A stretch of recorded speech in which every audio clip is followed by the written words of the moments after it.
छत्रपती संभाजीनगर जिल्ह्यातील खुलताबाद येथील कोहिनूर महाविद्यालयाचा शिक्षण महर्षी म्हणून मिरवणारा अध्यक्ष मझहर खान अनवर खान याने मिळवलेल्या बोगस पदविकेचा पर्दाफाश झाला असून अनेक गुन्ह्यांमध्ये मझहर खान अडकलेला असतानाच त्याच्या परिवारातील आणखी एक बोगस पदविकेचा नवीन खळबळजनक प्रकार समोर आला आहे।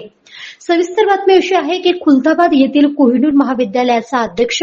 मझहर खान अनवर खान याच्यावर मध्य प्रदेश जोनपूर येथील वीर बहादूर सिंग पूर्वांचल विद्यापीठ येथून LLB ची बनावट पदविका मिळवल्याचा गुन्हा दाखल असून बंगलोर येथील राजीव गांधी या विद्यापीठाची BHMS बनावट पदविका संदर्भातही बंगलोर पोलिसांनी गेल्या महिन्यातच मझहर खान यास छत्रपती संभाजीनगर येथून अटक केली होती।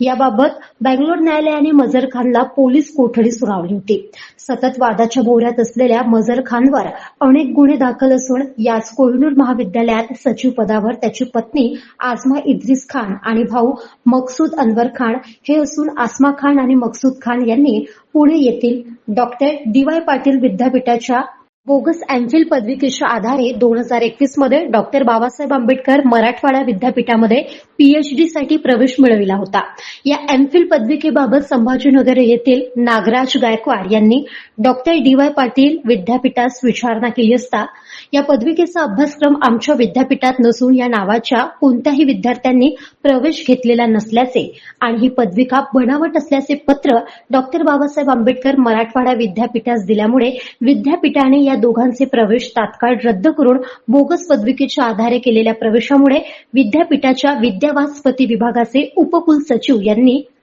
आसमा इद्रिस खान आणि मकसूद अनवर खान या दोघांवर बेगमपूर पोलीस ठाण्यात गुन्हा दाखल केलाय। अशा प्रकारच्या अनेक बनावट पदविका मझहर खान याने वाटप केल्याचे बोलले जात असून कोहिनूर महाविद्यालयात अशा बनावट पदविकेमुळे अनेक जण नोकरीस मझहर खानने पैसे घेऊन लावल्याचीही शंका आहे।